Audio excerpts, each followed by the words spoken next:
berbicara tentang Semarang, pasti kalian akan lebih familiar dengan yang namanya Gunung Lawang Sewu.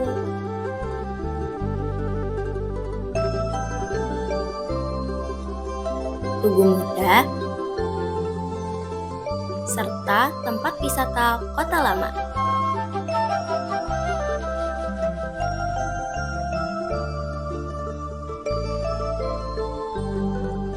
Tapi, apakah kalian tahu bahwa ada tempat menarik yang juga menyimpan sejarah dengan jarak hanya 200 meter dari Lawang Sewu? Apa kalian sudah terbayang apakah tempat tersebut? Mari menelaah sejenak ke dalam saksi sejarah di tengah keramaian Kota Semarang.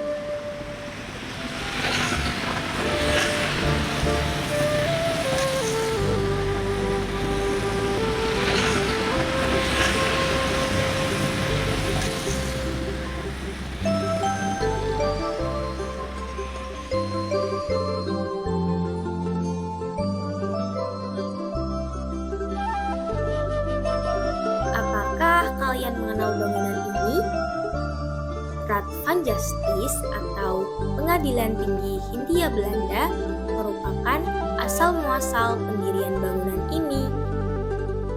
Memasuki penjajahan Jepang, berganti ahli sebagai markas polisi militer atau Ken Peitai dan menjadi markas divisi 2 Jateng saat masa kemerdekaan yang dipimpin oleh Kolonel Gatot Subroto, sehingga saat ini dialihfungsikan sebagai Museum Mandala Bakti. Apa saja peninggalan sejarah dalam museum ini? Mari kita simak video ini sampai akhir ya.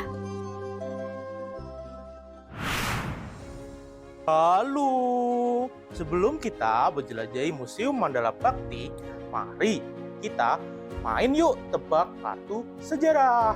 Berbicara mengenai asal-muasal TNI, apakah kalian tahu bahwa sosok Pangeran Diponegoro merupakan salah satu pemimpin perang terkemuka di Jawa?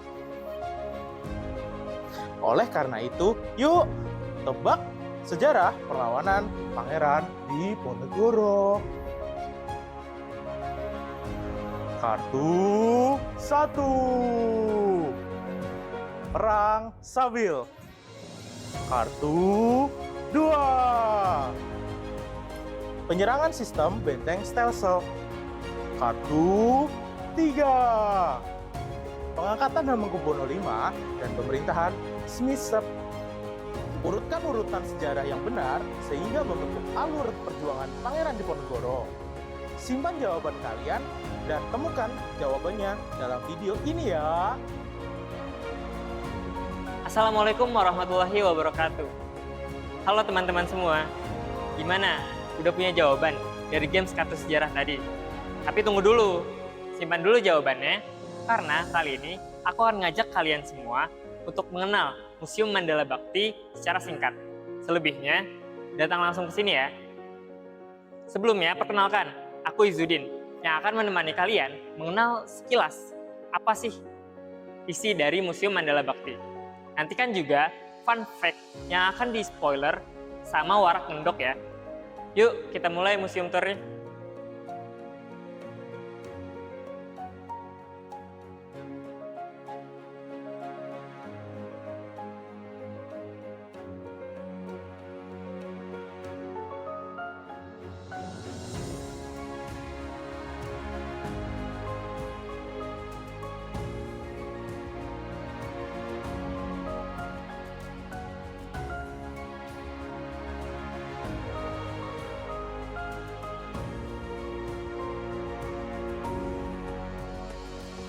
Pada ruangan ini, kita diajak untuk mengenal asal-usul Pangeran Diponegoro.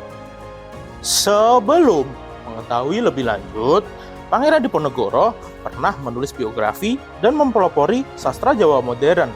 Disebut apakah naskah tersebut?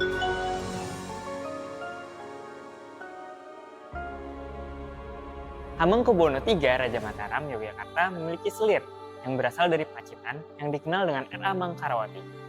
beliau merupakan orang tua dari Pangeran Diponegoro. Pangeran Diponegoro lahir di Yogyakarta tanggal 11 November 1785. Dengan nama kecil Raden Mas Ontowiryo dan bergelar Sultan Abdul Hamid Heru Cokro Amirul Mukminin Sayyidin Panatagama Khalifatullah Tanah Jawa. Saat memasuki usia dewasa, Pangeran Diponegoro sempat berguru ke salah satu guru, yaitu Kiai Tapjojani yang merupakan kerabat dekat beliau. Pada saat berguru dengan kiai tersebutlah, kemudian Raden Mas Antowiryo mempunyai gelar lain yang disebut Pangeran Diponegoro.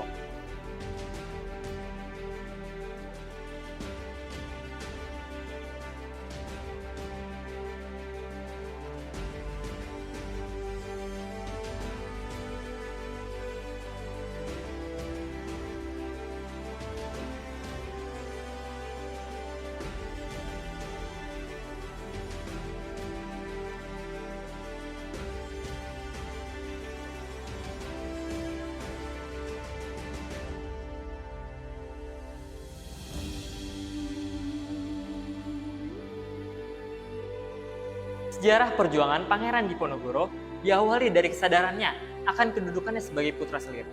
Ia menolak untuk dijadikan raja dan tertarik pada kehidupan keagamaan dan merakyat. Sehingga beliau memilih tinggal di Tegalrejo. Sebelum kita mengetahui perjuangan Pangeran Diponegoro, apakah kalian tahu apa yang Pangeran Diponegoro lepaskan dari identitasnya saat ia memulai perlawanannya?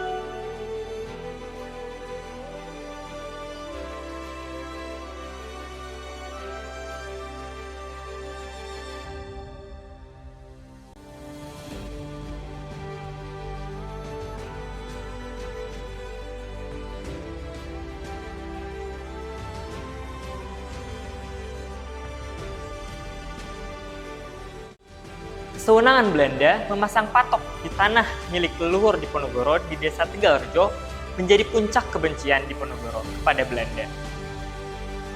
Sebelumnya, ia memang sudah tidak senang dengan perilaku Belanda yang tidak menghargai adat istiadat setempat dan sangat mengeksploitasi rakyat dengan pembebanan pajak. Sikap Diponegoro yang menentang Belanda secara terbuka didukung oleh rakyat, sehingga melalui saran pamannya, ia meninggalkan Tegalrejo dan membuat markas Goa Selarong, serta memulai perlawanannya yang disebut dengan Perang Sabit.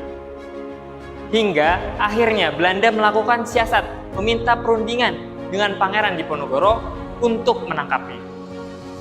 Diponegoro wafat dalam pengasingannya di Makassar 8 Januari 1855 pada usia 69 tahun dan dimakamkan juga di Makassar.